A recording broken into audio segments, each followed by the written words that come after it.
you know that bit?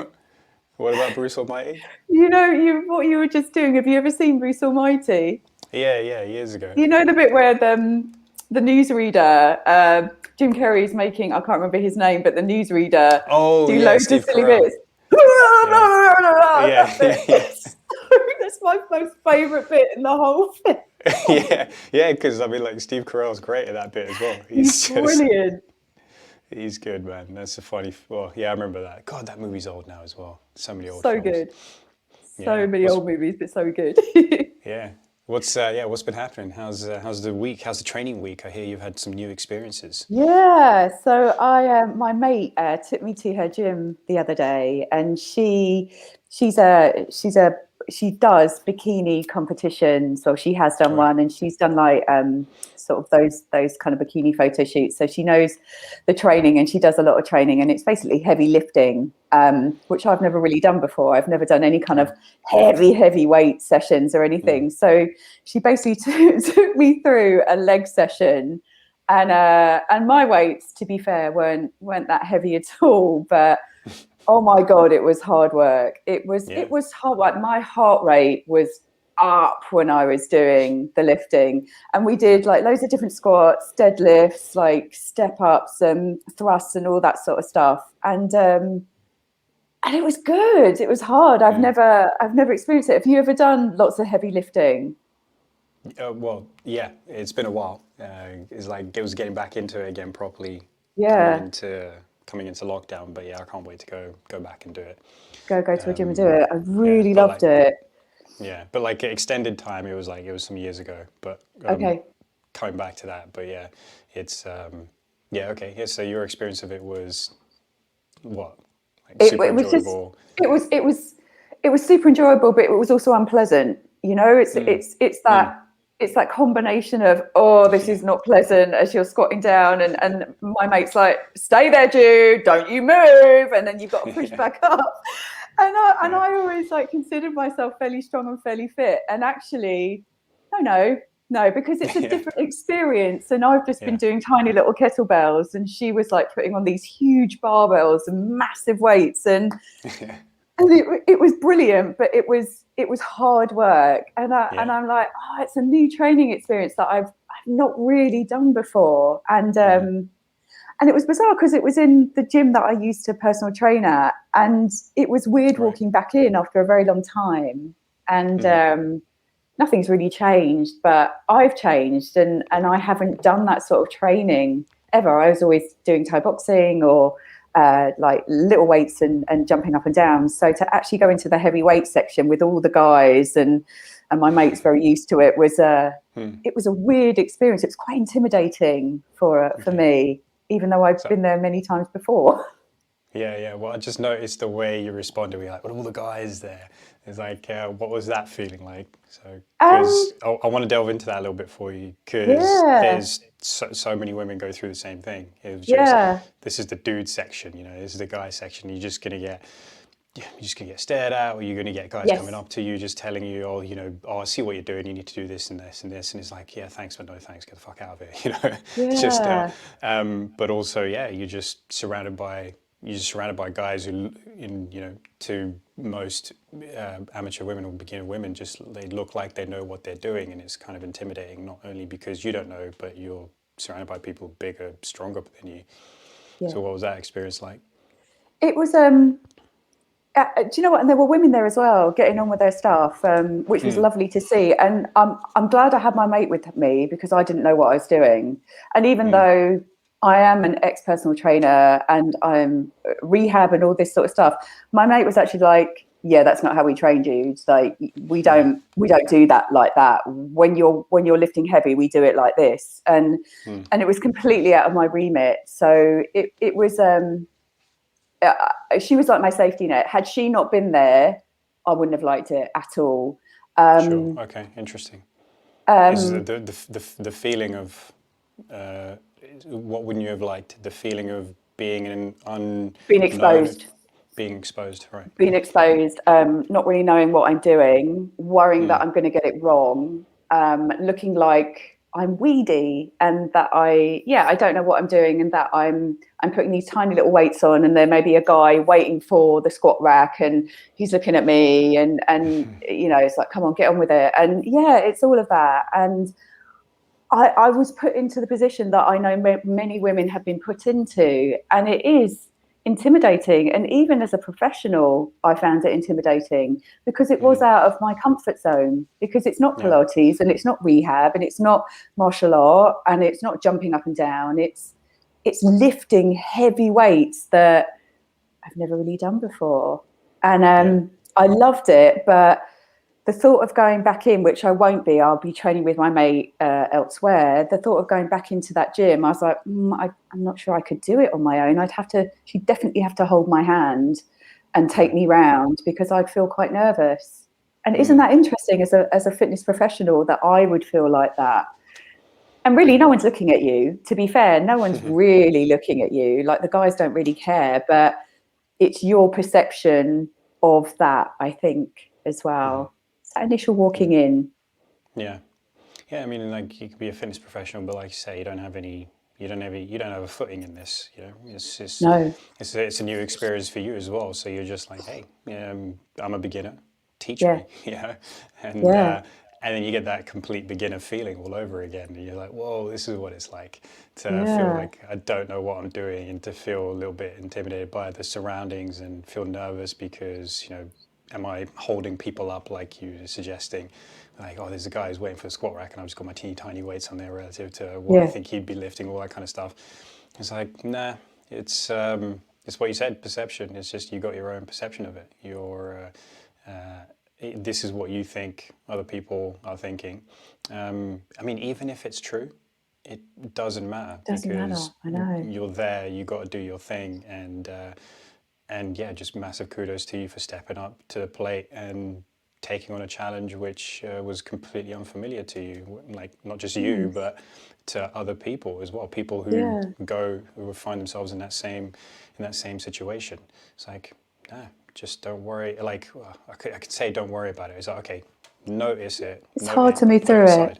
Yeah, just put it aside. It's just like, just keep doing the thing you're doing. And like, after 1 session, 2 sessions, 3 sessions of doing that, you just start to realize your routine. You start to zone out from whatever else is going on. And another thing which is important is you've got the help of somebody who's way more skilled and qualified in that field than you are. So that's a excellent way of getting those nerves out, getting that intimidation out of your system, because you start off on the right foot.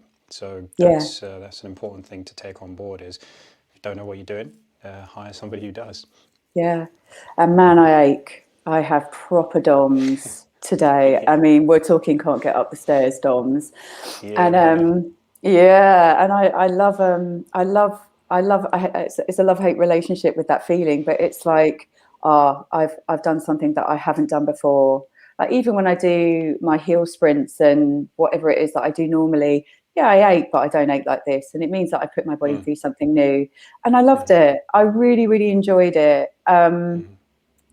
I think I like being out of my comfort zone, but it is scary.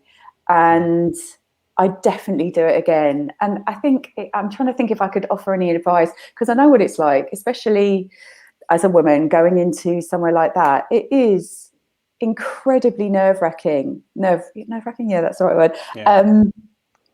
And it is. I think you've just got to push through it. And it doesn't matter if you don't know what you're doing. But yes, if you feel more confident, employ someone that knows what they're doing, because it gives you that little net, and you just look to them. What's next? What do I do? Am I okay? Is it all right? It's like every rep, just look over. It's like, is that okay? Yeah. Is that all right? No, but she was great as well. She was really encouraging, and that was lovely. And she's a very good friend of mine as well. And we've done Thai boxing together in the past. So it was actually really nice to be taken through something that she's really into. It's almost like she's like, hold my hand, I'm going to take you with me to this bit now. So it was lovely. Good. And I like that we've kind of like discovered other stuff together. So it's cool. And I think I'll probably carry on with the weights and trying to mix it in with all the other training that I do. It's good fun.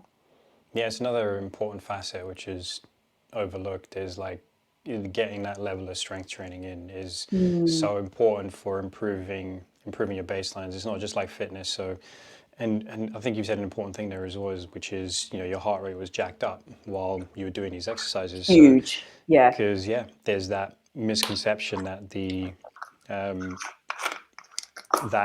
for example, like broadly, people who go, I want to lose weight, so I'm going to do a bunch of cardio because that help me burn calories.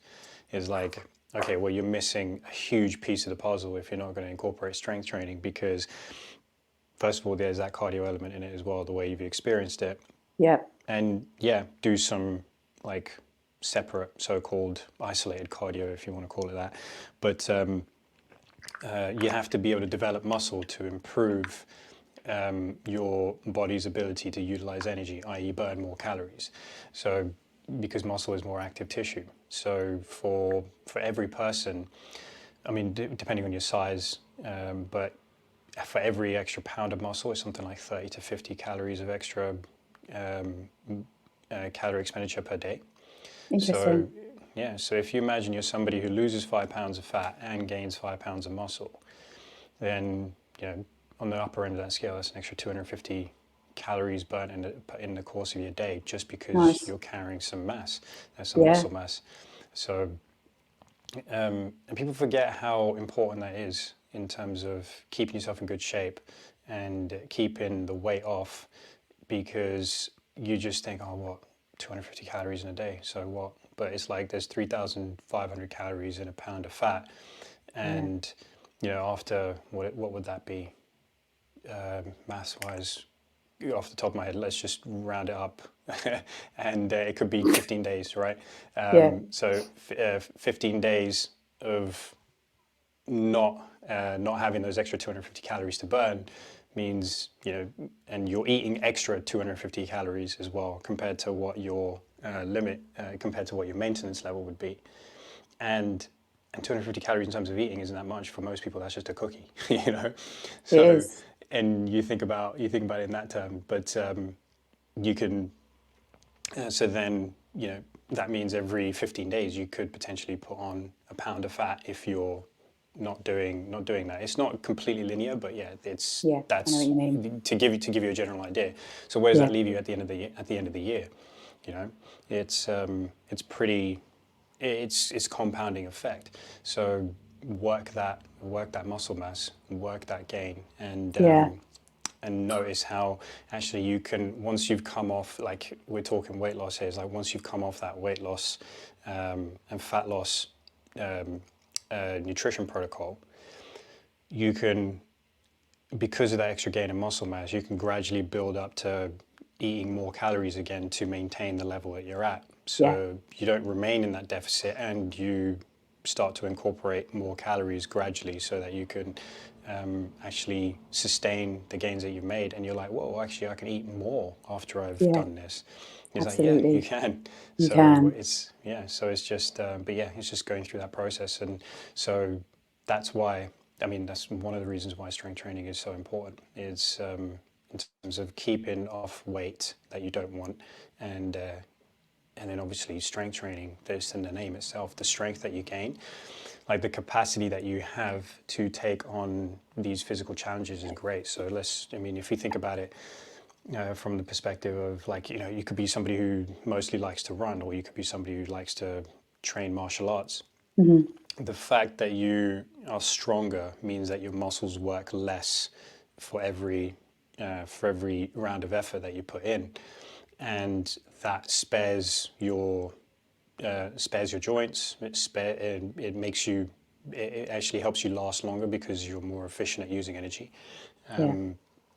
And if I mean, especially when it comes to grappling as well, because you're stronger, you're able to handle the loads of other people on you and Yes. around you, and better as well. So the amount of effort you expend trying to sweep someone or trying to take someone down or trying to choke someone out is is a lot less as well because you're actually stronger. So you don't have to put as much exertion into it.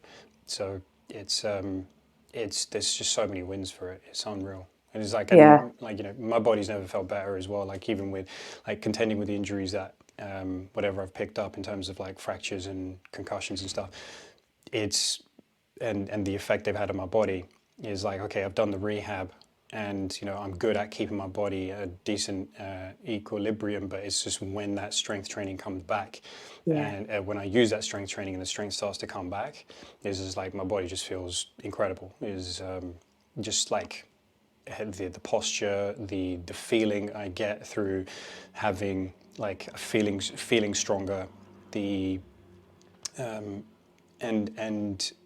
and yeah, and the knock-on effect of that as well is great. So I just feel like I have more capacity in my body, and I don't have to Right. worry about like aches and niggles and pains and stuff, because the strength training has massively improved my body's threshold, my capacity, and yeah, and then also you start to do that kind of stuff as well. Your muscles have a lower resting tension as well, so that means you feel less tight. If you're training right, at rest you will feel less tight, because your muscles have a lower resting tension. So all of that stuff is just it's just, you cannot, like, you want to program it, you want to put it in there. For anybody who's doing rehab, is like, okay, get your body moving well, start feeling Yeah. pain free, and it's just as soon as you start to improve that pain free feeling more and more and more over the course of your day, is like, okay, let's introduce some strength training Having some and let's strength whack, training. Yeah. yeah, and let's weigh it in. So yeah, I'm stoked for you if you get the chance to Yeah. keep going back and No, just I'm use I'm it. I'm going to be doing it weekly now. Like we've Yeah, basically booked in sessions weekly, and I'm really damn. excited to see how I improve. But also, like you said, just about grappling as well. It's like I'll be interested to see how strong I am if as and when we go back to grappling, and if I can, yeah, like you say, it's like it is incredibly exhausting when you're trying to navigate sparring and someone's bigger than you, and it's and they're pushing you around essentially. That's exhausting. So Yes. it'll be interesting to see, because I obviously do a lot of Pilates, and that I see as my rehab. Like I teach a lot of classes and I have to do them along with the clients because they're on Zoom. So I'm doing those movements, that breathing the whole time. And I think that's a really nice combination with the strength training. And actually, this is something that my mate, that Marie said. It's like you need to kind of lower your cardio down. She's like, if you want to get stronger and you want to see your body composition change, it's like not stop running, but she's like, you don't need to be running 5 times a week. She's like, she says she just walks. It's like that's her cardio, because she's trying to like change her body composition and get ready for competitions and things like that. And at first I was like, but I get it. Yeah, yeah. But I was like, so can I still run upstairs? And she's like, yes, you can still run upstairs, but just don't do loads of it, and because otherwise you're going to lose all your muscle mass. And it's like, okay.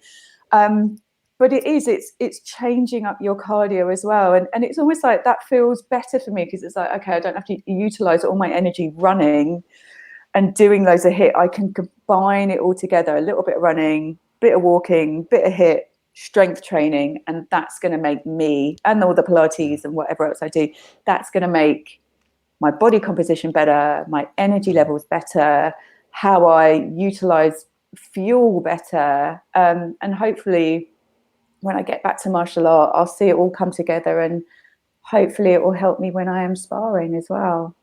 Yeah, for sure it will. And yeah, for most people, it's not really an issue to get that they'll get too much cardio. So to negate the gains that they're making in their body composition, but it is a fair point. It's like, okay, well, if you do that a little too much, like there's the process your body's going under is essentially like, do I need to be holding mass, or are you Yeah, wanting me to yeah, be somebody who's more lithe and trying to, like, for example, a runner's physique, yeah. It It's depends like, what you are you, want, isn't it? yeah, it's like, do you want me to hold that? But even when you're a runner, to that extent, you have to have some strength training in you, Yeah, because you for need to sure. be able to become more efficient and stronger in your running. So that, again, because it means that you have more capacity and you're putting in less effort for every stride that you make.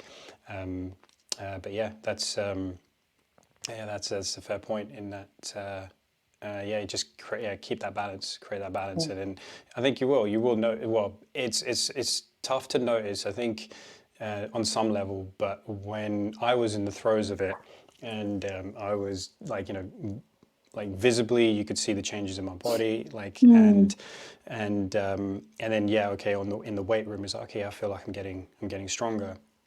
Nice. I couldn't necessarily tell when I applied it to grappling, but then a couple of my buddies were like, dude, I don't know what the fuck's happened to you, but you're feeling denser and Oh, nice. you're feeling way stronger. And I was like, oh, sweet, fucking excellent. And Yeah. I was like, yeah, it's great. But then the concern was, I was like, I'm not, that doesn't mean I'm putting too much force in, am I? It's like, when you're just practicing with each other and like grappling and stuff like, especially, I don't Why want too to, Hulk? yeah, exactly. But just like hulking out right now by just going like, "Grr," and then putting in too much effort and then just fucking bands up like, just because I'm spazzing out like a brute. It's like, no, no, Yeah. no. It's like, it's still very like, because my Yeah. concern is like, I want it to be controlled, especially depending on, the kind of person you're sparring with, if it's smaller than you, etc., I whatever. don't think you But guys have a problem with me, however strong I get. I yeah, think it'll be all right. yeah, stronger you get, the more we spaz out. It's like, no, Yeah. can't. Yeah, it'll be easy, like just standard, like, oh man, there's so many dicks like that as well. No, can't lose to a girl, and then I they'll just know. actually start like going mental, and I've Yeah. seen it I happen. know. It's Yeah. ridiculous, I've actually seen I it know. happen in the mats, and it's like, what? And then yeah, I it's just felt it ridiculous. happen, G. Trust Yeah, me. right. God damn. It's like, we should call these people out. It's like, who was it? No, it's Like, fine. It's fine. It yeah. is what it is, and you get it. And it's often younger guys. Everyone's younger than me, but it's often younger guys, and Even my and grandma's I get younger than me. Yeah. it. Pardon. No. I was like, even my grandma's younger than me. and Yeah. yeah, exactly. And it's the way it is, and I think sometimes it's surprising when you are stronger, and they're like, oh, hang on a minute. And Yeah. they're having to work a bit harder to try and get you onto the floor. So it's Yeah. that'll be fun. Yeah. Exactly. Actually, that'd probably be a good way to notice as well, is like the amount of effort Yeah, somebody starts to put in against you. yeah. Like, Like oh start having a shit. puff in. Yeah, yeah. Yeah, You're like, oh shit. Okay, she's got stronger. I'm just gonna have to try and smack her around a little bit more. It's like you just see it change in like that person's attitude towards how they're rolling with you. yeah. Yeah, that's I have to that'll say, be with fun. Umar though, it is just it's like trying to take a tank down. For me personally, Yeah, it's like it's just I just you're literally can't half his size, so just can't move him at all. Or Sam either. I remember like sparring against Sam, your brother, and I yeah, couldn't move him yeah, either. And he was always very nice and yeah, just let me take him down. But yeah, it's really hard with some people because they're so yeah. solidly built. And That's it. It's that density. That's what I'm looking for. Is like, it's density. It's like you want to yeah, just be dense because yeah, you just want to feel like an immovable object. Because it's funny, yeah. Because I mean, like with Umar, he can literally put his hand on your head like that, and then yeah, you'll just be that person going like that, and exactly. try to get at him. But it's like, oh, look at you. Isn't she I cute? know. And it's like, Yeah. no, no. But yeah, but that's the difference, is right. These guys are like, they're dense, they're strong, but they know how to change that up. Yeah, They know it's how to impressive. control that. So that's the key thing. And then so that's going to have to be something we look out for you as well. You Yeah, start very hulking out. excited. Yeah, I'm going to start hulking out, but I don't think I'll ever get like super hench. Do you know what I mean? I don't. I genuinely think it's and tell me what you think of this. I think I don't have the genetics or the muscular skeletal composition to get really hench. I don't think I have it, which is a good thing. Like I just don't think my body will bulk out a lot. It'll look like toned, but I don't think, like some women, they can bulk out quite well. I don't think I have that capability. I'll get strong, but I think I'll always be quite slight. Does that make sense in terms of Yeah. body composition? Because there's different compositions, isn't there? So Yeah. But yeah, I mean, you're talking about something important here. You've touched on something important here, because yeah, there's a common misconception with women to avoid strength training because they think you're yeah. going to get bulky. Don't want to get So too big. You won't. yeah, yeah, exactly. So I mean, yeah, in terms of genetic components as well, is somebody more on the bulkier side anyway? Yeah. versus somebody like you who's on the slender side. So Yeah. if somebody's more bulk, if a woman's on the bulkier side, yeah, she's going to look fuller. You know, she's going to look thicker by putting on that muscle mass. But again, that's still going to look better than just looking like and being plump, let's say. For sure. So it's better for your health and all those different kinds of things. So in terms of your strength and whatnot. So yeah, so there's that aspect of it. But generally speaking, because the thing that you need are more of like, you know, a male profile of hormones, i.e. testosterone Yes. and its derivatives, to get the strength adaptations that you're looking for, and to get put on that kind of muscle mass. Women like at most have like a tenth of that, you know, in general. Yeah. So you're just not going to get bulky like that. It's you'll lean, you'll get lean, you'll definitely get definition and stuff like that. Yeah. But for you, for example, someone like you to put on that kind of bulk, you would have to make bodybuilding your life, basically. Yeah. It's not going to happen. So So yeah. that's the thing. So it's an Yeah. extreme thing. So again, for most, for women in general, is like, do not worry about getting too bulky. It's just impossible. And if you are worried about getting bulky, you can change that. You just change the way Yeah. you train, and then you won't get that bulky. So if you ever do find yourself getting to that point, don't worry about it, because you can change that up still. So yeah, just incorporate strength training, make it an important part of your routine. Definitely. And the benefits are yeah, they're invaluable, plus they're multitudinous. Absolutely. And complement it with, I don't know, some different mobility training or functionality training, whatever it is that you enjoy, yoga, Pilates, animal flow. That's going to then give you almost that pliability as well, I think, within that strength training. And it's a great complement, I think, Yeah. to have. And then yeah, throw in the cardio that you enjoy, I think. Yeah, exactly. Whatever that is, like, you know, cycling, running, Walking, running, brisk anything. Yeah. walking. Hiking. Yeah, yeah, hiking. I mean, yeah, that's a good one. Just get out in Yeah. nature. Yeah, it's my favorite thing to do. But yes, definitely. Yeah, that's good. No, I'm super stoked for you. That's great. Yeah, I'm watch glad this you're space. incorporating it. Yeah. Yeah, this space. So just watch, like anybody watching YouTube, you just like Jude just get wider and wider and wider. It just takes up the whole Don't say screen. that. Or I just come on like with a crop top and abs. No. Yeah, it's like, I'm just gonna have to reel you in there, and I'll be like, "What are you doing?" Yeah, What are you wearing, love? yeah. I'll be like, "I'll see you, game," and I'll raise you, and I'll just fucking rip off my clothes. Like, yeah, you want to play that game? And then it Getting just head over here too. it's a very strange podcast after that. It's like, what are they doing? Why are they naked? What's going on? Exactly. So they're topless. Okay, this is what it's What the become hell now. is going on? This is a good podcast. Yeah, exactly. It's like get more people tuning in on YouTube. That would be the aim. It's like, oh God, dude, no. Yeah. Get out of here. But there was, you know, off the back of that, like with your training experiences, there was something else that you were talking about, which is like, you know, sensation and perception is like, you know, when people are talking about not feeling an exercise. Yes. And like, you know, if you're doing a hip thrust or you're doing deadlifts and you're just like, I just don't feel my glutes kicking or something like that. So yeah, what's your experience with that? So over the years with personal training and with Pilates as well, I've had many clients actually, that one in particular with personal training where she just couldn't feel her glutes. And I was like, is it postural? No, is it? And she just could not feel them. And yes, she was overweight. She had a fair amount of fat around that area, but I'm like, that shouldn't make a difference, should it? Do you know?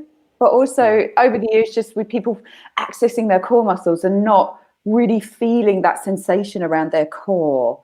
And it's like, okay, they're doing the exercise. I can see it's moving. I can see it's working. I see everything's aligned. Why are they not getting that sensation? And I'm like, is there a pathway problem from where it is in the center of the brain to the muscle? Is there something along the nervous system, the central nervous system? So why is it that some people really feel everything? And I think we're people that feel everything. Lots of my clients do, but some, and I don't know if you've had it as well, some just don't seem to feel anything. And then they feel like they haven't had a good workout. And you know what I mean? But it's like, but I can't do any more than give you the exercises that I know and the breathing that I know. So it's like, what is this sensation over perception, and why? Yeah, no, that's You yeah, that's something that I don't have a complete answer for, know? No. but I know that the proprioception comes into it. So proprioception is your awareness of your body in space, and It you moves, have yeah. all these receptors which communicate with your nervous system. Well, they're a part of your nervous system. They're telling they're telling your brain, like, where, my hand is here. It's like, can I get a sense of that without having to look at it? So if I put my Yeah. hand up like this, like, yeah, okay, I can tell, I can feel like it's on the left side of my head with my eyes Yeah. closed. And there's it's just basically your body's awareness of where it is in space. And well, yeah, all these muscles are wrought with these receptors.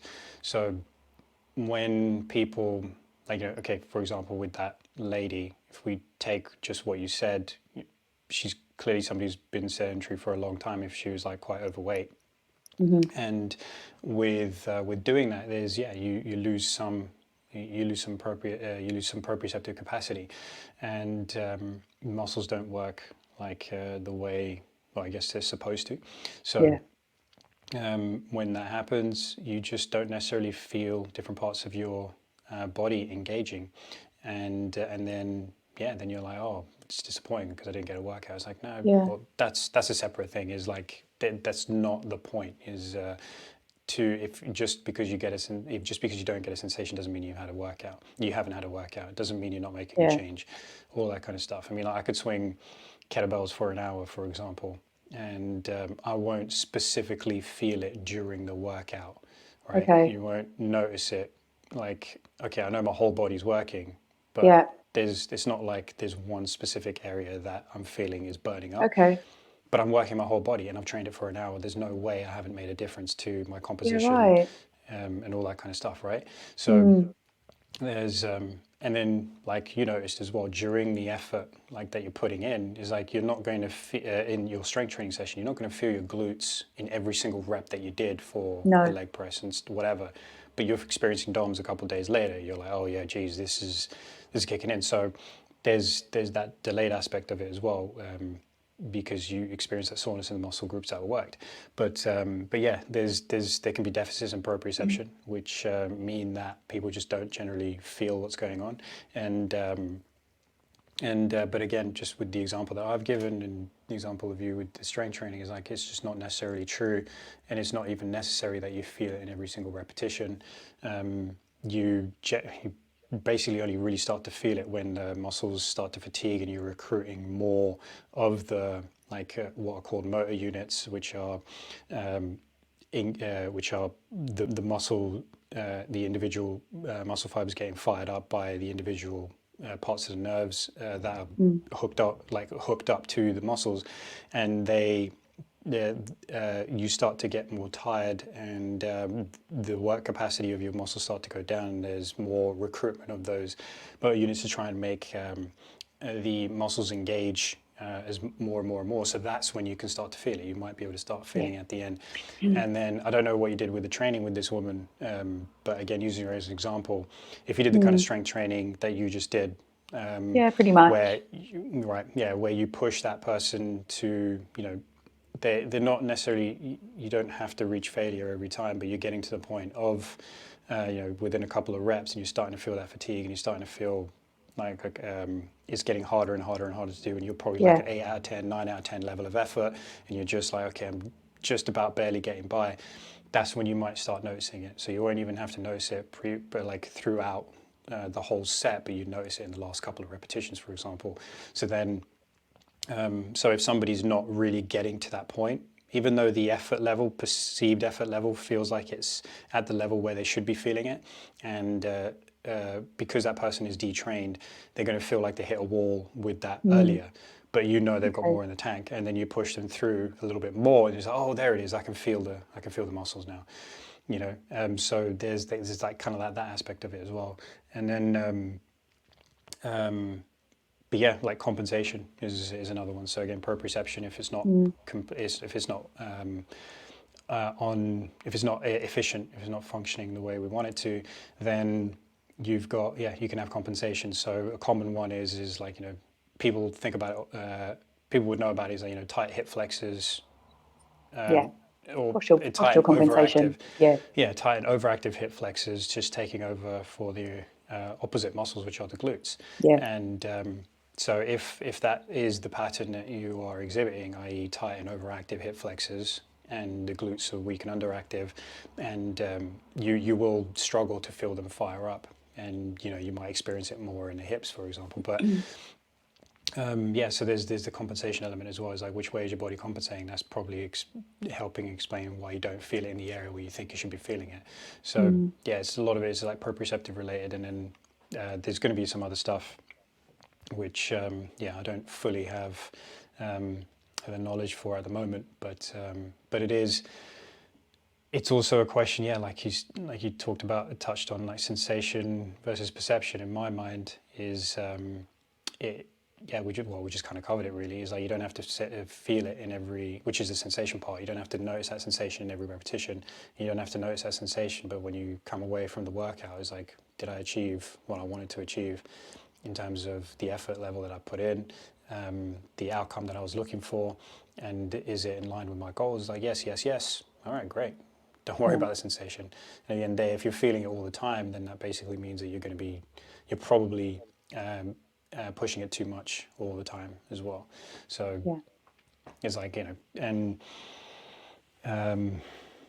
just made me think again of like swings, because like I've done like with Silvio, our wrestling coach, because he's a kettlebell king as well. Is like, that's right. The dude's just an overall beast, and like there's this great story with, it's like we finished so we did a group grappling, like group private, me, like my bro Umar, a couple other people, and me and Umar we were able to stay behind. So basically we finished and we thought, all right, we're done. And then Sylvia just goes, kettlebells?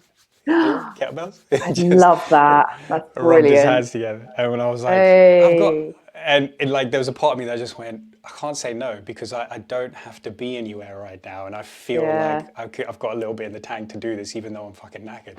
So like, cool. Let's do it. Fine. Cool. Exactly.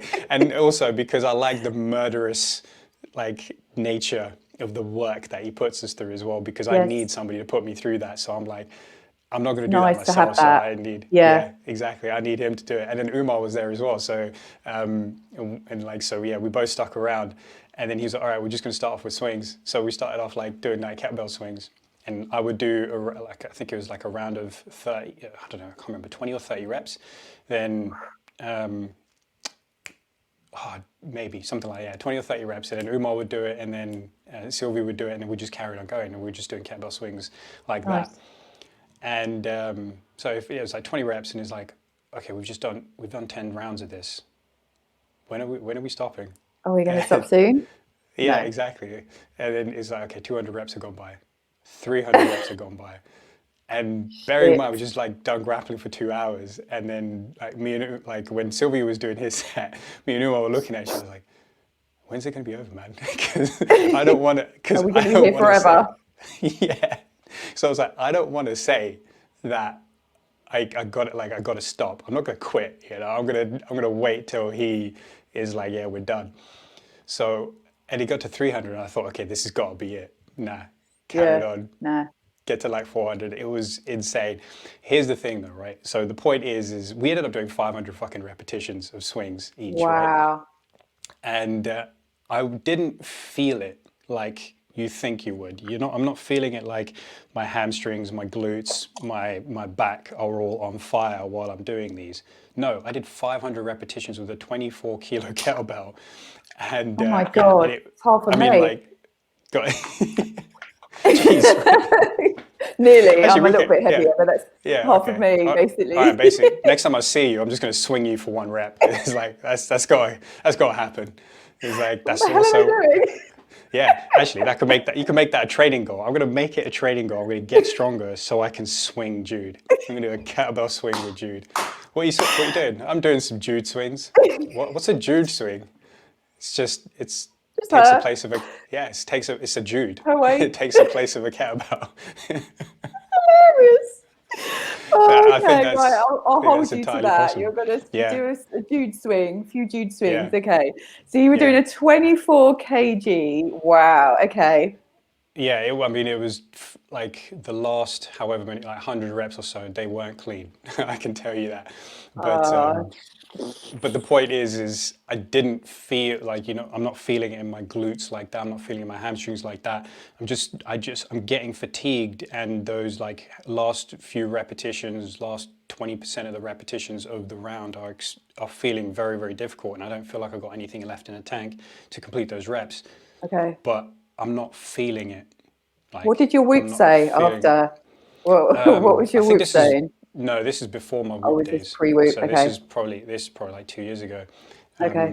Yeah. So it's not like it's not like 500 reps later or something as intense as that, and even like those repetitions where it's like, okay, I've got nothing left to give here.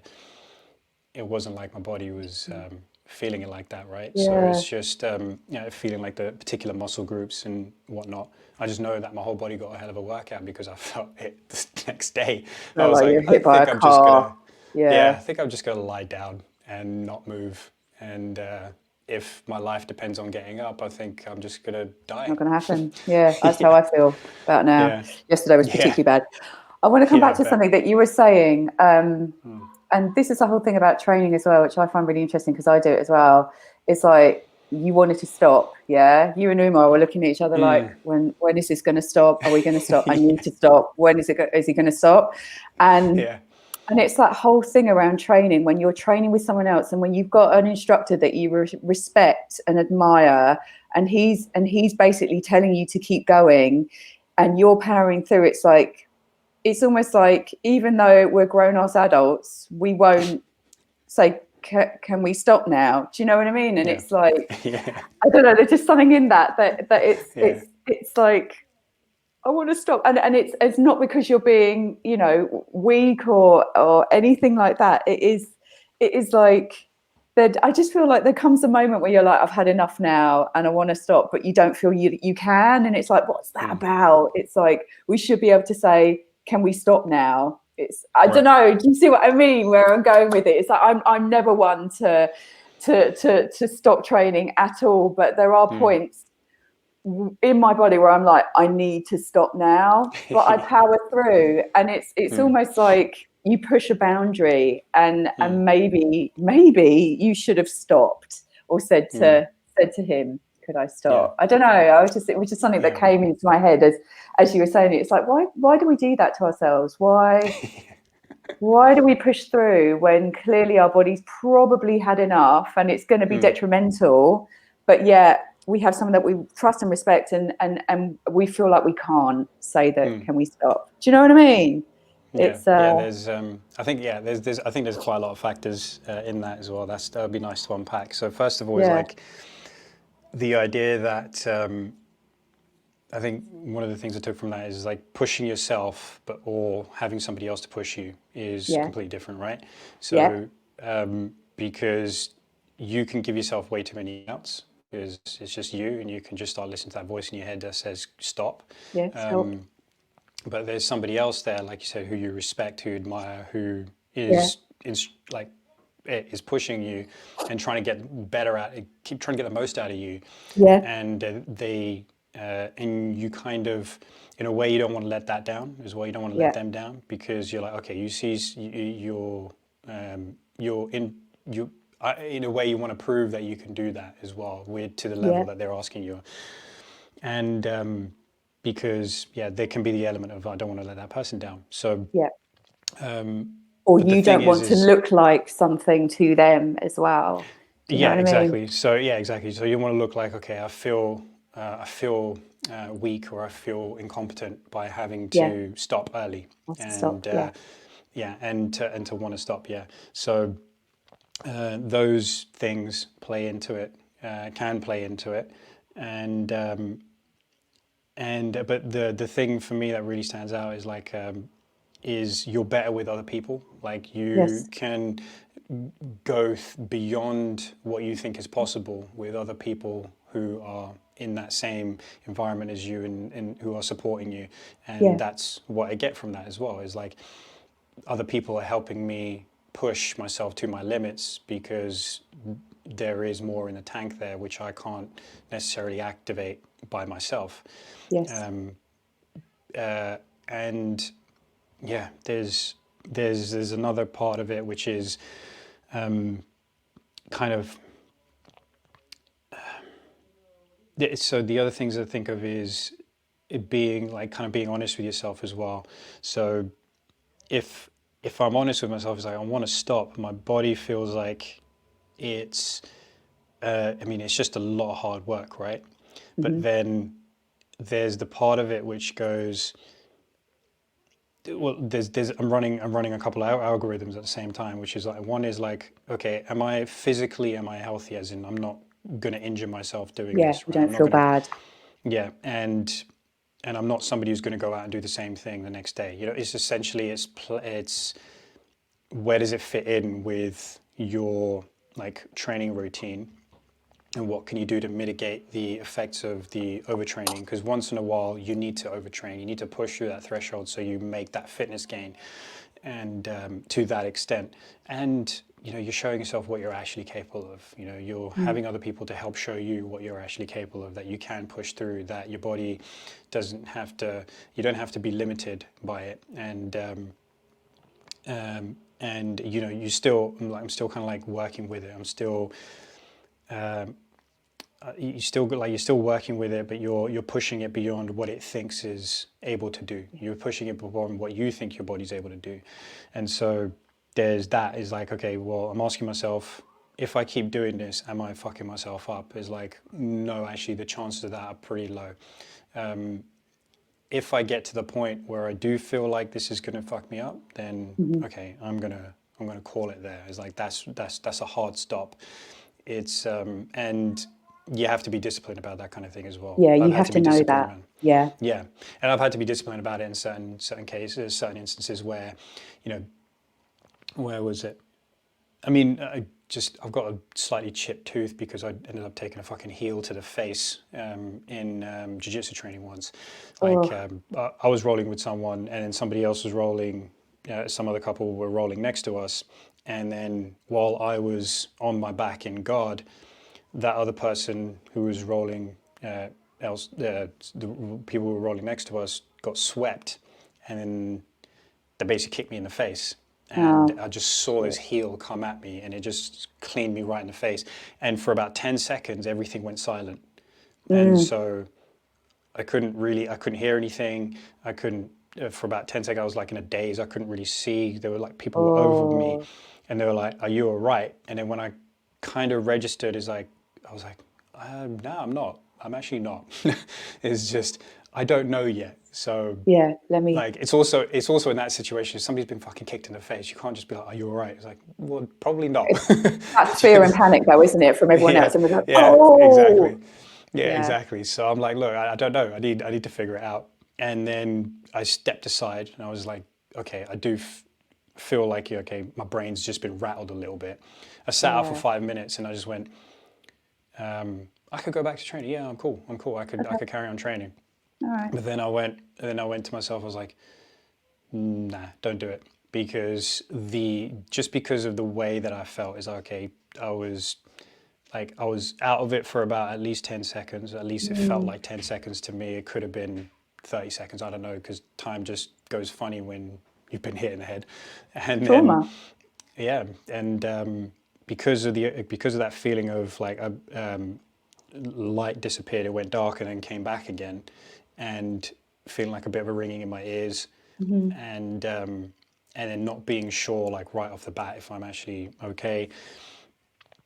And it took me about a few minutes just to make sure, like, you know, just you get a feeling of I need to shake my head, and so I did that. So even though after a few minutes I was like, yeah, I'm fine, but the thing is, if my reaction speed could have slowed down, my Hmm. ability to take him, like, peripheral vision could have suffered a little bit, so I could Yeah. have had the same sort of thing happen again, even though the risk is low, potentially.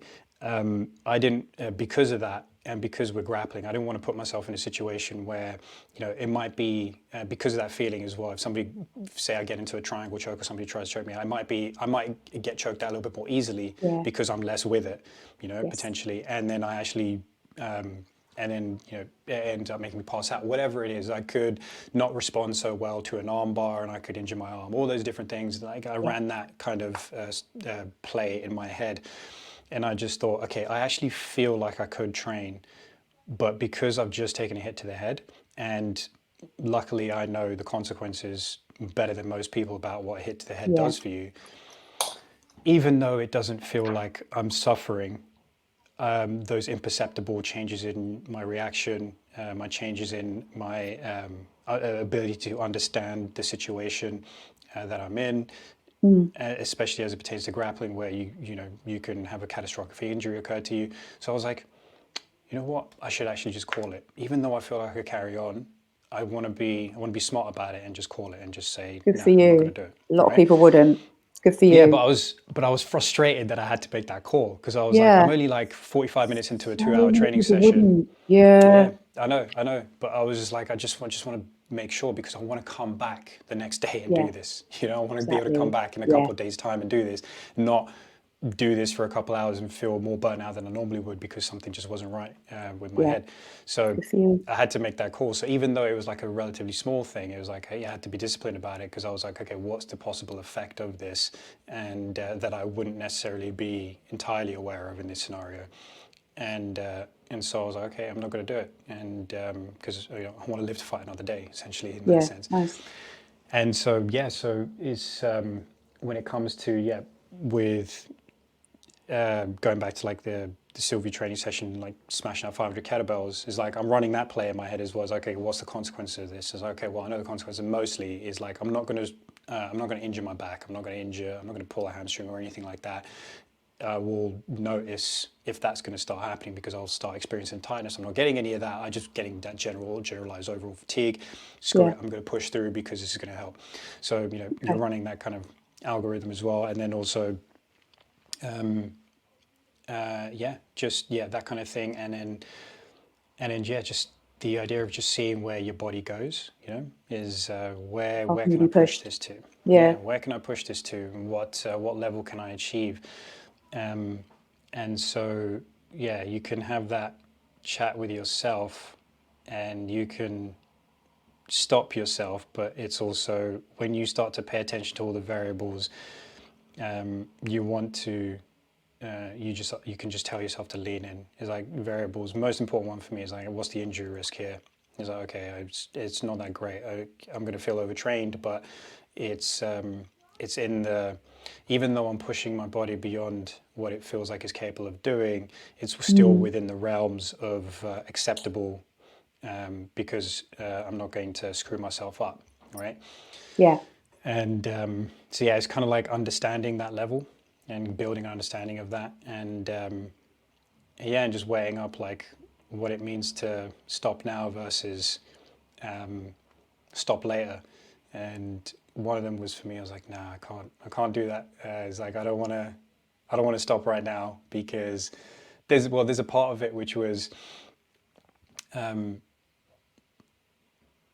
ultimately I have to be able to stop when my body needs to stop, and Yeah. even so, regardless of what somebody who is pushing me is saying, regardless of the fact that it's my coach who's saying, go for it, go for it, go for it,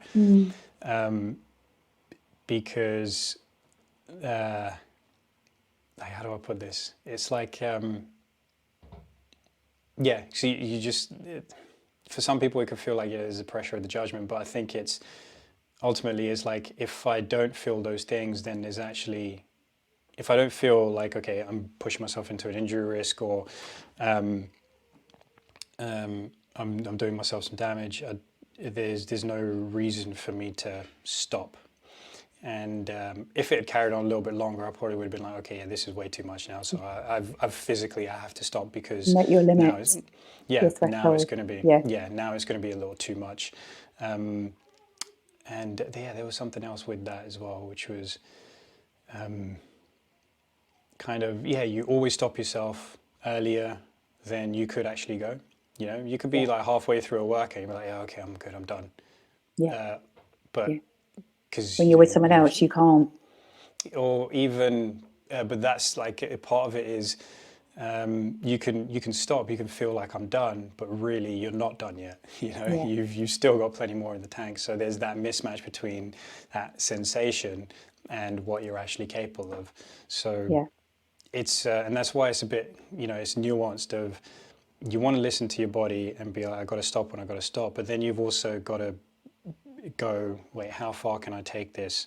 And take into consideration all the important variables, you know, like, are you going to mess yourself up or not? And Yeah. whatever else is important to you, like, what's happening the next day? Like, Yeah. is the next day I was full going to of, say that. Yeah. yeah, like, are you going to be somebody who's going to be up on your feet all day the Yeah. next day and having a really busy day? Is like, if that's the case, then yeah, don't do what we just did.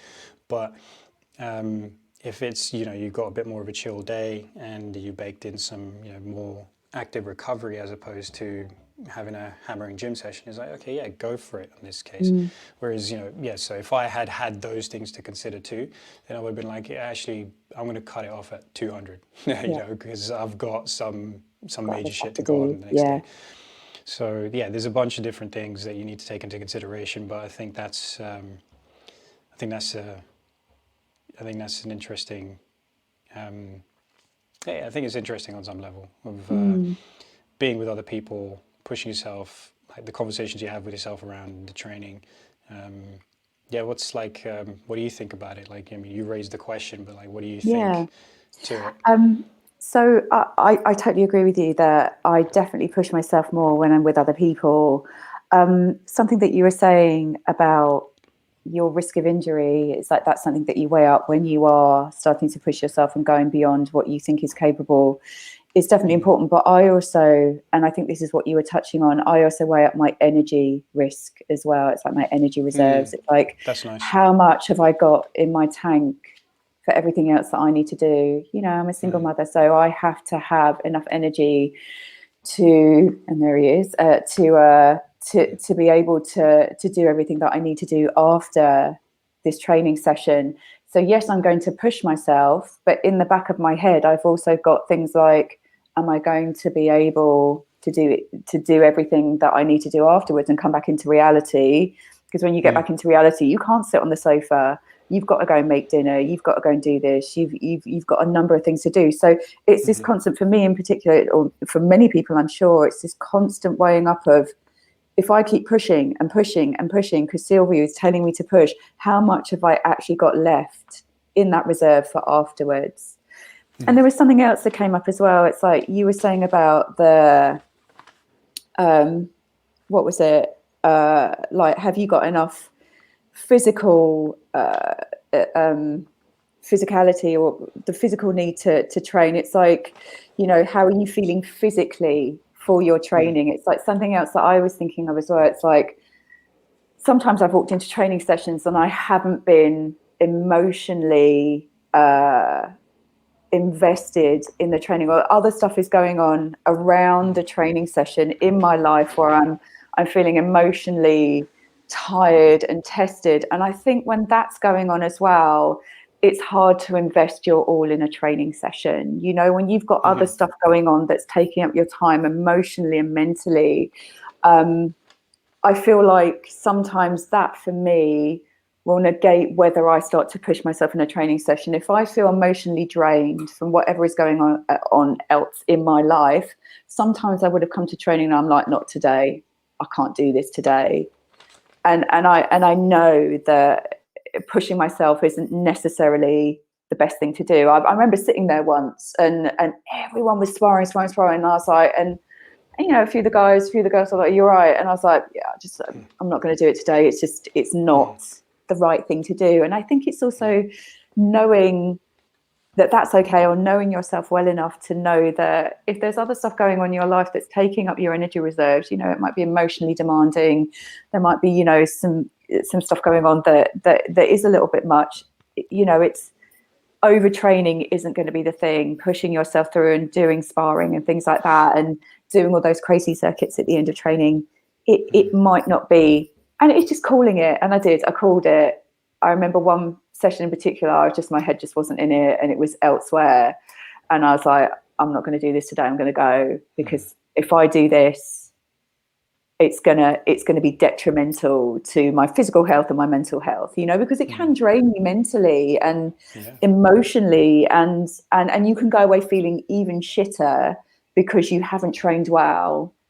And then you've got everything else on top of that as well. So it's almost like making a mental call that sometimes you're going to go for it because you feel mentally strong as well as physically strong, and you can push yourself through.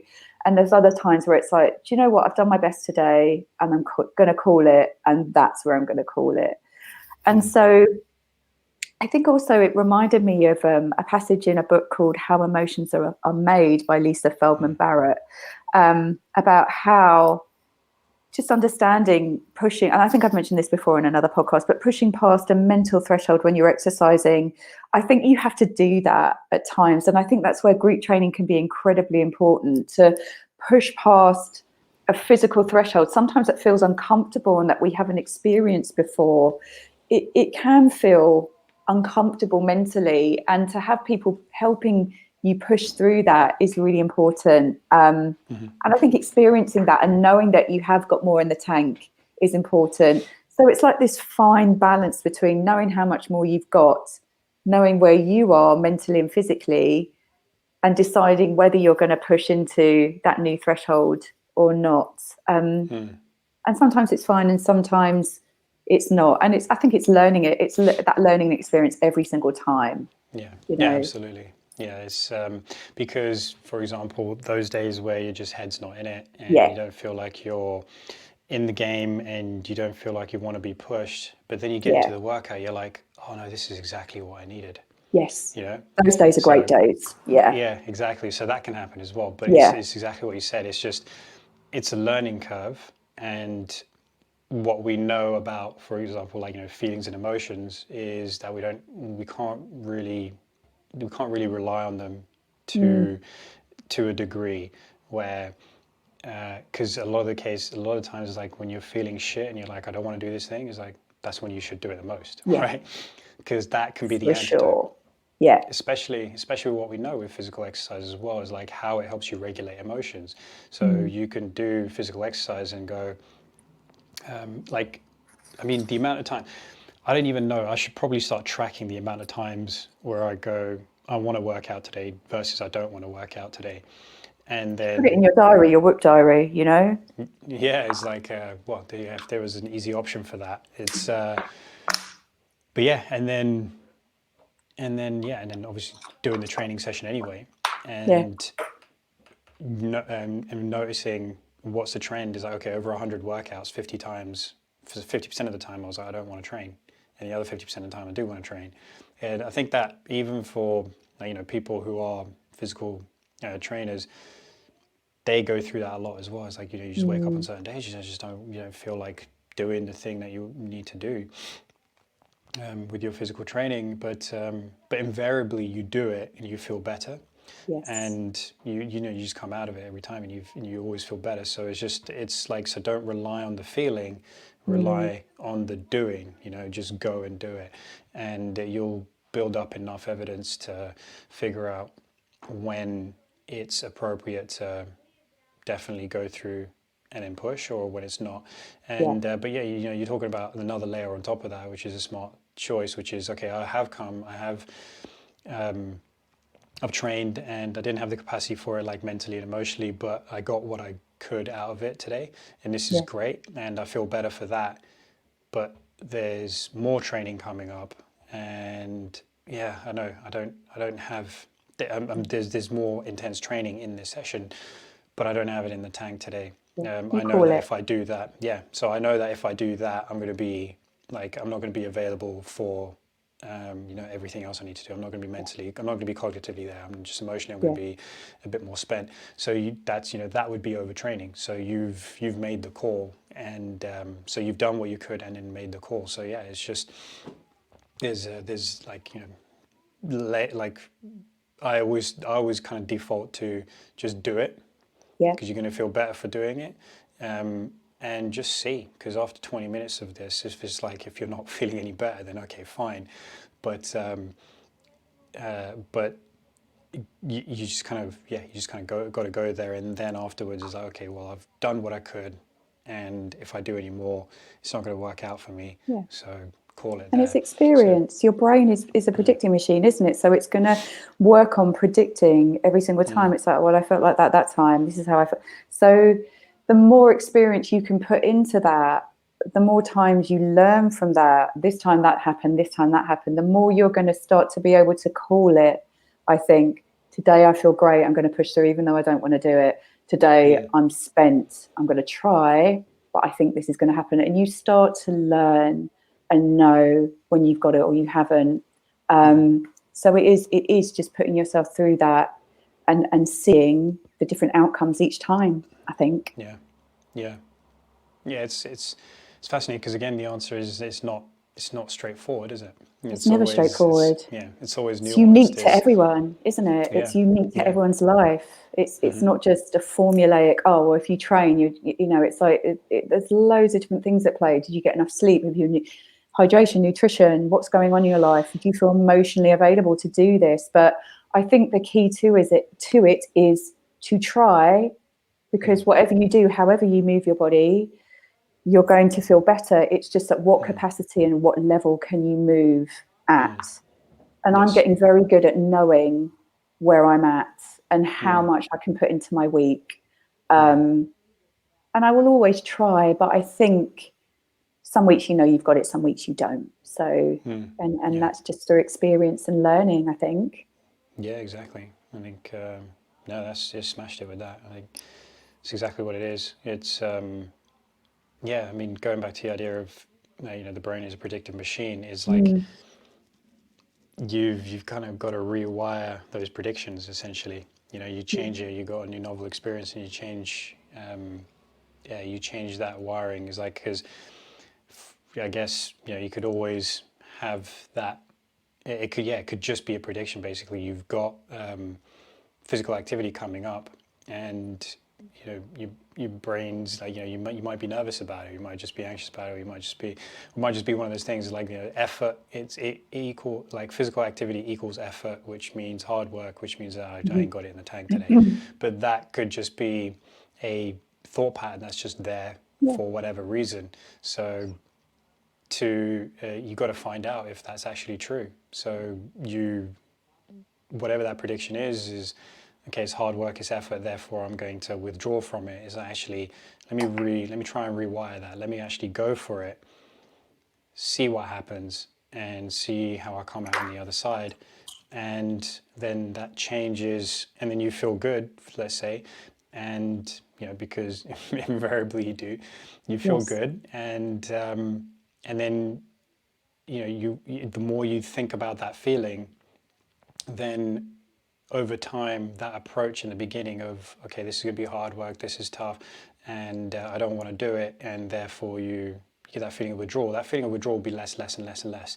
And then you can actually change it to, oh crap, I'm really looking forward to this now, because this is going to be the antidote to whatever I was suffering from, whether it was feeling like excess cognitive load because I got a lot of stuff going on, or there's all these other stresses in my life. But as I actually doing this, getting into my body to get out of my head has had a positive effect. It has changed Huge. it. Yeah. And then what the other nuance there is as well is like, okay, if you are hyper stressed, then essentially your buffer, if you're going to do hyper stressful exercise, then that actually, because exercise is supposed to be a good stress on the body, Yeah. but it can quickly turn into a bad stress if you don't Yes. have the capacity for it because of the level of stress that exists in your life.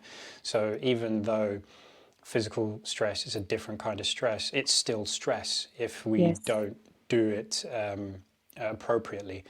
and it can be a negative stress if we don't do it appropriately. So it's just knowing that level as well. If you do aim to push yourself and you just there's like a handbrake on it, and then it's like, all right, well that means you need to bring it down a notch and just work with that. Again, that comes through experience and just going through the process, and being okay with not being able to deliver to that level. You still giving it, you still know you're giving it your best shot. Yeah, you still know that you're giving it your best shot.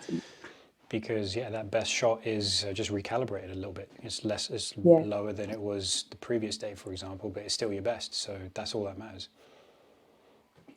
And I think just on that as well, it's like if you are feeling overly stressed and you have got an intense workout planned, I think it is okay to change it up and know that it's okay to take that training program down, or to go and do something that maybe brings you more into your body, like yoga or Pilates or functional animal flow, or something that isn't quite as intense. It's okay to go off plan, off piste, and change it up, because actually you'll probably find that if you are agitated and feeling really stressed, like you say, doing an intense workout is going to push you over the edge. And actually, if you just reel it back a little bit, or even just going for a walk in nature, or whatever it is that you're able to do, even though it might not be the training plan that you had prepared or you were thinking about doing, know that it's okay to do that. And actually your body and your mind will probably thank you more for that. So Exactly. I think it's okay to go off plan. And I, like I said, like the brain is a predicting machine, and we rely on that. Oh, I'm going to do this, and know that you can change that, and it's fine, and you will probably be better, and then you can train more intensely the next time that you train. So listen to your body, your stress levels, and decide what's best from there, I think. It's and all of it comes from just kind of getting educated on it as well, because you don't necessarily because it's an interesting thing about listening to your body. It's like, for a lot of people, it's like, listen to what though? Like, what cues what am I do you want me listening to for? listen to? What am I listening for? So so this is why, just get educated on it as much as you can. Is like, well, this is what stress is, this is what good stress is, this is what bad stress is, this is like, okay, if you're struggling with like aches and pains and stuff like that, well, that's something to listen to. Don't just drive through it. All those different kinds of things. There's so many different cues, and it's just building up your interoception, i.e. your awareness of your internal environment in your body, is so crucial to understanding what's going to be best for you on any given day.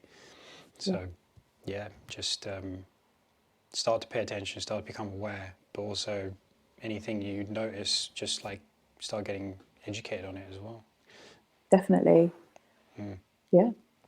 And then there was cheerleading was something you brought up, and I want to know what you mean by that.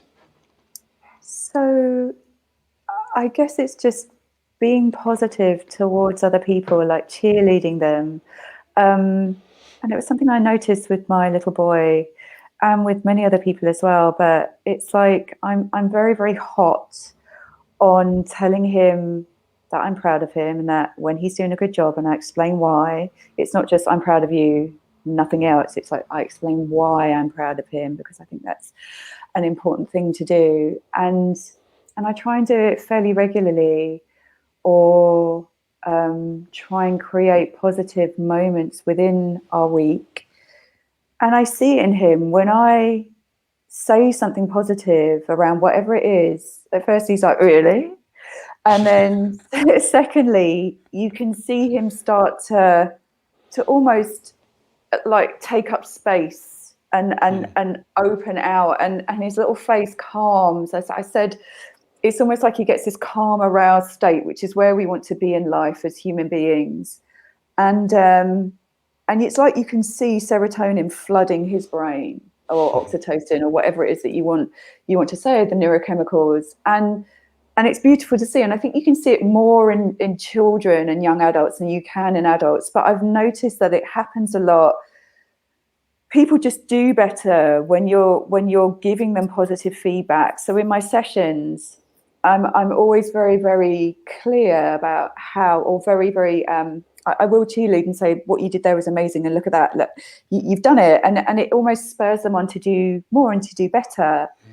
And I guess I am a natural cheerleader in life, and I always like to give people positive feedback and to compliment them in whatever way. And I guess one of the things I was thinking about is like when people don't compliment, or they don't necessarily give you anything back, and why that is, and where does that come from, but also just how important it is to give, or to be a cheerleader, to give compliments, not because you can just dole them out willy-nilly, but because actually people need that. I don't care whether you're a child or an adult, people need that. Like, you can make someone's day, you can make or break someone's day, by giving them something. And it takes nothing from you to tell someone that's amazing, or you did that really well, or I think you look great in that outfit, or whatever it is. And you might just make someone feel better when they were feeling really, really bad about themselves. And so I think that's what I'm getting at, that being a natural cheerleader, and knowing how it feels when, you know, you aren't seen, or aren't heard. I don't know. I think it's a really important thing to be able to do, and to be able to give other people. And tell me your thoughts. Yeah, like encouragement. Encouragement. It's big. You just realize that, you know, there's not a lot of it, and Oh, there really isn't. People struggle to encourage themselves. I think the kind, Yes. like most people I know, at least, maybe it's just because of you know you attract a certain kind of person to hang out with. But I'd say most people I know are kind of like self-critical, more than they are the other way. And I know I've certainly like kind of done that to myself as well. I've just been like super hypercritical of choices that I've made or whatever.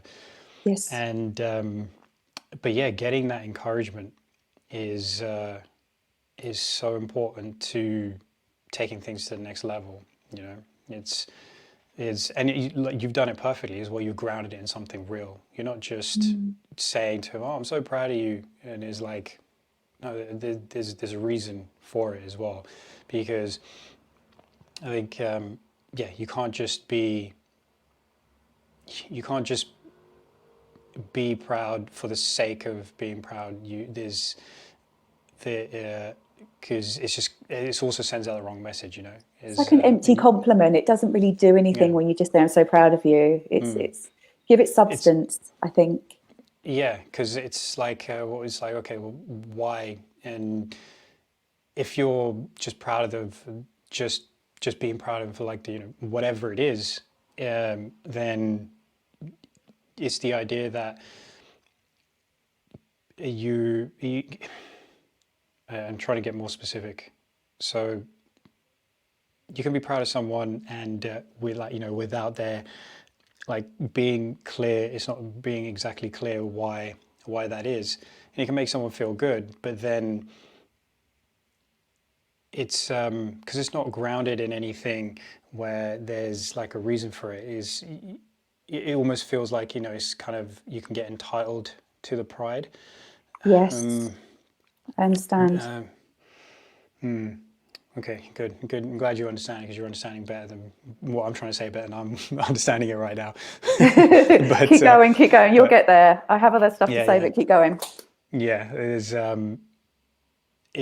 So there's the encouragement, but it's like you can't just encourage for the sake of encouraging. It's got to be towards a good aim, because I mean, if you're encouraging and if you're proud of someone, that person can be a dickhead, and they could be doing some awful stuff, and you know, like, and you're like, yeah, I'm proud of you. So what are you actually Why? saying? Yeah, What are you yeah. actually proud of there?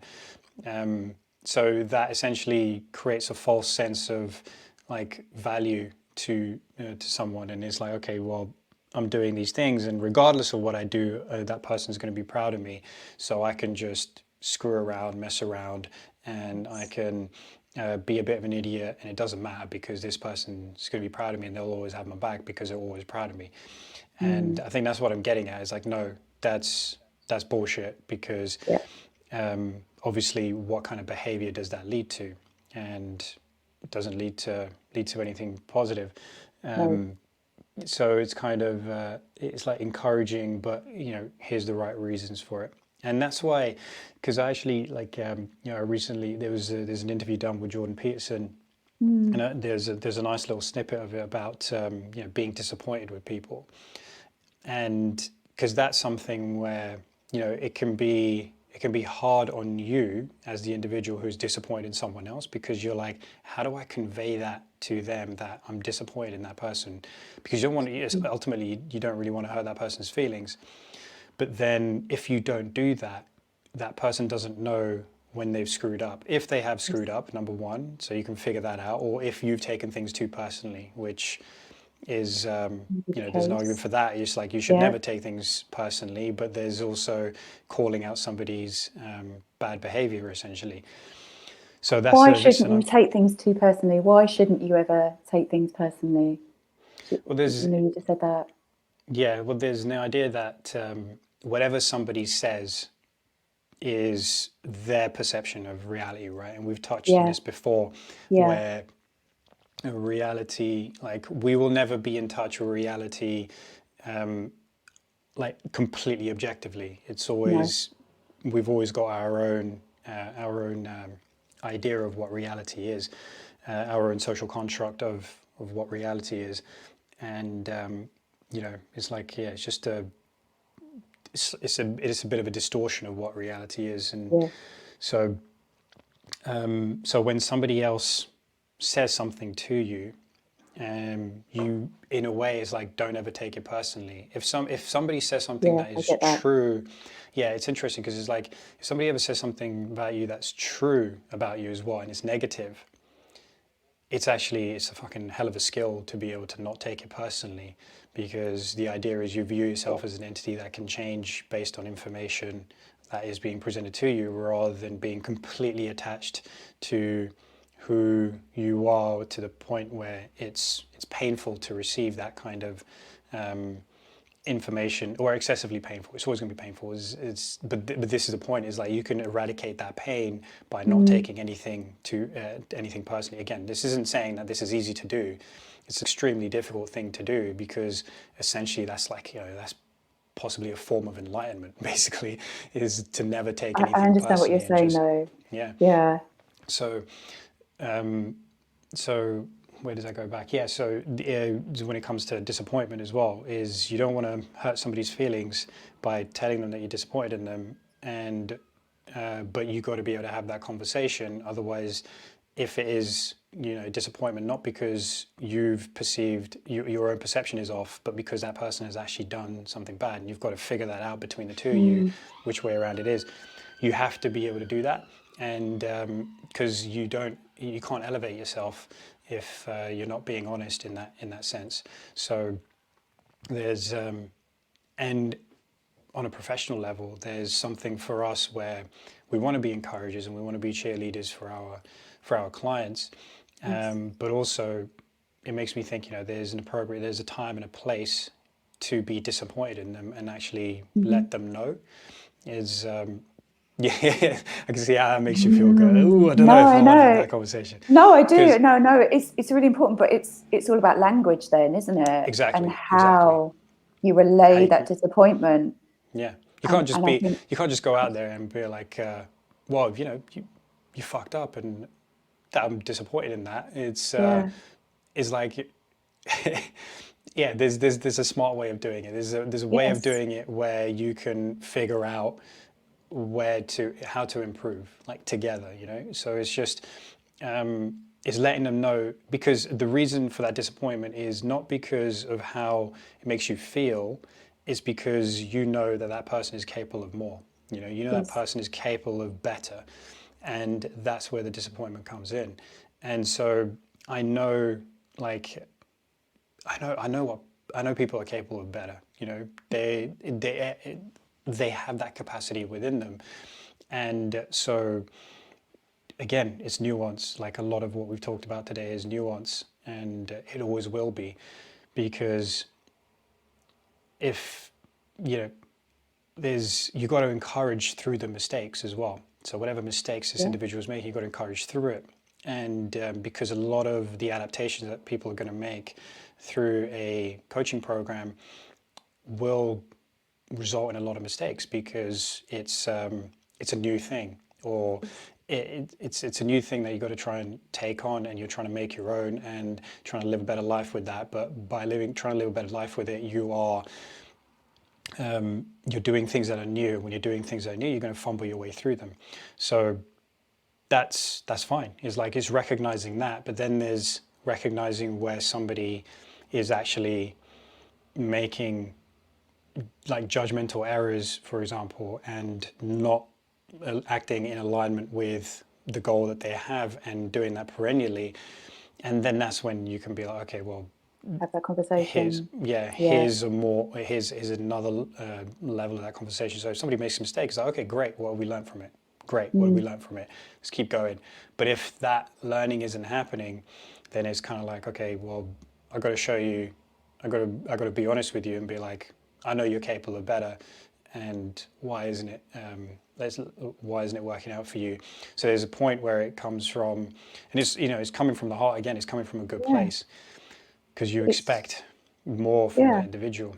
But yeah, so again, it's nuance. It's like figuring out when to have that. So with encouragement, it's super important, and I think the way you described it is relevant, or is the best way to do it, because you're grounding it in something real. You're grounding in that person's behavior rather than who they are. I think that's a key thing, because you can say to someone, you are good, you are great, or you are bad, or you are shit, or you're terrible this, or you're annoying that, or you are wonderful. Just you saying them that they are as is. Yeah. But actually, that's not helpful, because then if that's the identity, then you're like, okay, well, I can't do anything that makes me not wonderful. Or if you're on the other end of the spectrum, if you're terrible, you told somebody that they're terrible, you're like, okay, well, whatever I do is useless. But no, it's like, no, you specify Get why specific. and it's about the behavior. It's like, if your son does something nice for you, is like, you don't say you're a good boy, you say, hey, what you did was really thoughtful. You give That's it all the exactly it. adjectives. Yeah, it's like thoughtful, caring, encouraging, all those different words. Good boy So means nothing, yeah, It's exactly, like it's a useless phrase. Whereas when you actually attach everything that you've just said onto it, but also that then fires up aspects in their brain, and they then get more developmental language to then be able to understand their emotions and their concepts, which then helps their world and their reality as well. Whereas if you're like, oh, good boy, they get nothing. Whereas if you're like, you were so caring by getting me a glass of water, that was lovely, thank you so much, or whatever it is that they do, that then opens up their emotional world and their emotional landscape, which then makes them better in their world. well, they recognize the behaviors which are associated with being better, right? Rather than I am just better, is like, that's what's the word? It's vague. It's it's vague. But if you associate it with something, and then but it's because ultimately it's your behaviors that make you who you are. You aren't good if just because you're good, if you've developed the level these kind of habits and behaviors which bring good to you and bring good to others. So I think that's really key. So that's where like encouragement has to be grounded in their behavior. And similarly, on the other end of the spectrum, if you're disappointed, like it's about that. It's about the behavior, and because you expect more from someone, and you're doing them a favor by expressing that disappointment. Yeah, I think that's really important as well, because it also shows your investment in, for example, your clients. If you weren't having those conversations with useful language about why you're disappointed, it's almost showing that you don't care, right? Whereas if you're I guess, upset because they didn't achieve something, and you want to look at it and you're trying to resolve why they haven't quite achieved that goal at that time, then it shows your dedication and your investment in them as well, I think. Yeah. And that can only be a good thing. Yes, it's uncomfortable to hear negative things about you, and believe me, as someone who is a real perfectionist, when you do get criticism, it is hard, but also, my God, it's important to get that criticism, and I welcome it. It makes me feel very uncomfortable in my body, and I don't like those sensations. But actually, when you look at those sensations in your body, it's kind of enlightening as well. If Yeah. you can access those uncomfortable sensations and learn from them, it's helping you to grow. If you remain in a kind of comfortable, steady state environment where you don't feel any discomfort or any agitation within your body, I don't know, I feel like you need to go through it to grow as a Yeah. person, to become more conscious, to be more in the present moment. So I think criticism, time and place, is incredibly important. Yeah. I think there's also a place where, if you're being criticized all the time, that's not particularly good for your physical or mental health Exactly. or emotional health either. Yep. But time and place, Yeah. yeah.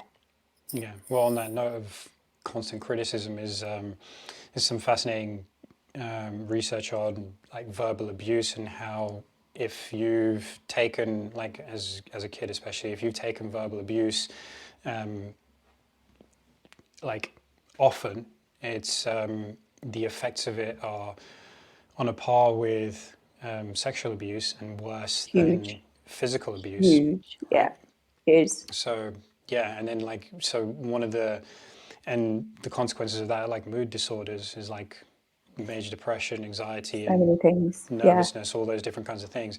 There's that's one of the theories on it. So is that it can cause that. The other one is, okay, well, was there a mood disorder already existent, which, and when you do have mood disorders, you pay more attention, or your perception is that more negative language and negative words, negative language was used against you. But so that's still to be figured out. However, there is that show. It is shown that verbal abuse can be that powerful.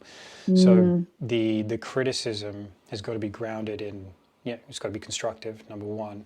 So important. But yeah, it makes me think of how, okay, well, if verbal abuse is that powerful, where it can shape our world experience to the extent that it can make us depressed or anxious or nervous, which we know it does, because at the end of the day we have language. The language networks in the brain are the same networks, are involved in the same networks which produce feeling and affect different organs in the body. Yes. So there's that overlap there, and since the nervous system is governing what's happening in your body, when you're picking up on certain language, it's going to change your experience of the world. So then, it makes me think of how you are the one person who is with you the most, out of everyone else. And speaking of those, like, self-critical people earlier, it's like, so you could be throwing yourself like 30 bits of abuse every single day without really noticing it, because it's your own thought Unconscious. patterns. Yeah. Yeah. And that is going to have a negative impact on you and on your body budget, which is a great phrase brought in by that neuroscientist Lisa Feldman Barrett. And your body budget is basically geared towards keeping you surviving and thriving, and keeping your heart rate going, and lungs breathing, and your brain thinking, and emotions functioning, and everything. And so when you take away from your budget with excess, like stress and, say, abuse, then you're reducing what's available to you. You can become in a deficit. And so when it comes to your own self, it's like you can be verbally abusing yourself. You can be telling yourself, you're shit, you're useless, that was dumb, why'd you do this, that was a stupid thing to do. And so changing the language that you use with yourself is going to change how you change your outcomes and change how you feel about yourself. And ultimately, it's not just about the outcomes; it's about the process of how you got to those outcomes as well. Because if you're constantly negative to yourself, then that journey to the outcome is it's not great. It's pretty horrible. Versus if you're more positive and caring towards yourself, that's going to be a more enjoyable journey towards your outcome as well. So there's a lot of there's a lot to be said and a lot to be done when it comes to individual self-talk, and knowing what we know now about how language affects our emotions, our feelings, then we want to turn that in our favor as much as we can. Definitely. I hope this is relevant, what I'm going to say to what you've been talking about, but something that I read yesterday about obviously having unconscious thoughts, and often we're not really aware of negative backchat that we have in our mind. Often we kind of function on this unconscious level quite a lot of the day. And I actually think from reading, I think we only have conscious thoughts about 5% of the time, and the rest of the time we are functioning on the unconscious, on unconscious thoughts. So more often than not, we're not really listening to that inner dialogue, that inner language. And so I think if someone's listening to this and they're like, how do I become more positive? I have that kind of negative inner speak. How do I make it more positive? I think something that I read yesterday that was really, really interesting and really important is being able to become more present in your day. And actually, if you can just for maybe 2 minutes a day, just bring yourself into the present moment by whatever it is you're doing. Let's give an example of washing the dishes. Actually, look down at what you're doing, feel the water on your hands, and actually bring yourself into conscious thought, then that can have a really big effect on how you then approach unconscious thoughts and that negative speak, and you can make it more positive. Because I think, and I'm very much part of this, that I don't really realize that negative in a dialogue. I'm this, I'm that, da, da, da, da. Whereas if you can just start to become or notice and become more present, I think that can then help you to notice when you are maybe doing more unconscious negative talk. And then I also think doing things like practicing gratitude, and then that brings you into the present moment as well, and makes you focus on more positive things. What was positive about today? What happened today that was good? How do you feel? Give me one thing that was good in your day. Give a positive thought going off into sleep. I think that then can help us to become better at identifying when we are having those negative thoughts, and to bring us more into, okay, how can I make this more positive? Because it's not easy to change those thoughts. If you've got core beliefs focused around those negative thoughts, I'm not good enough, I did that really badly, I'm so shit, why am I so shit at doing that? Then it's quite hard to change. So it's little steps, bringing us more into that conscious moment, practicing things like gratitude, and hopefully that can help change and bring us more into, I don't know, being more positive or having a more positive outlook mindset. 100%. That is a perfect spot to leave it. Okay. Yeah, I think that's a good little end, because that is what it takes. That is what it takes, is introduce that thought, intercept the thought patterning that you already have with the level of awareness, and the level of awareness, and then the new thought that you want to supplant, and keep doing that. And it's like putting the reps in, in the gym. You put the reps in on that, and then you change the way you think about yourself, and you change the way you view the world, and you essentially become, you will be easier to become a better version of yourself and to achieve the things that you want to achieve, because you have a better relationship with yourself. Yeah, I agree. Bam. Good stuff, Jude. Thank you for your insights this week. Thank And you. for everybody listening, we appreciate you tuning in. And again, give us your thoughts. Get in touch with us over Instagram at Evolve, Achieve, Thrive. Start following the show there. Subscribe to the show on YouTube and on the podcast listening app of your choice, whether that's Apple Podcasts, Spotify, Amazon Music, Pocket Casts, Podcast Addict, you name it, we're there. Look us up and yeah, subscribe and share with friends, because I feel like there's a lot of valuable things that are being discussed here to help people open up their points of view and get something valuable out of the conversation. So thank you very much, and we'll catch you next time.